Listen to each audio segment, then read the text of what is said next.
Bonjour, le livre d'aujourd'hui s'appelle « Cœur de champion » de Philippe Joret. Philippe est pasteur au Québec, il voilà plus de 30 ans que personnellement je le connais. C'est un homme qui a, dans tous ses ouvrages, dans tous ses livres, il en a écrit plusieurs, c'est trouver les mots pertinents, les mots qui percutent, qui nous défient. Et dans cet ouvrage, Philippe nous parle de choses qui sont très profondes dans nos cœurs. Ce sont ses rêves quand nous admirons les hommes de la Bible. Et nous pensons souvent qu'eux, ils étaient spéciaux, ils ont été bénis. Eh bien, détrompez-vous.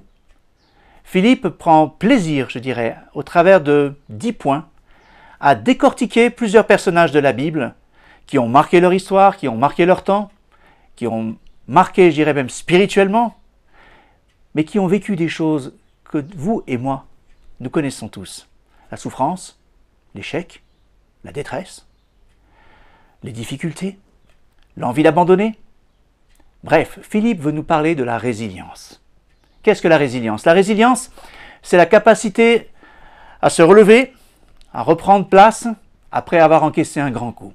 Et je crois que c'est une des valeurs qui manquent dans nos vies et dont nous avons besoin de découvrir et de comprendre. Les souffrances ne sont pas là pour nous vaincre.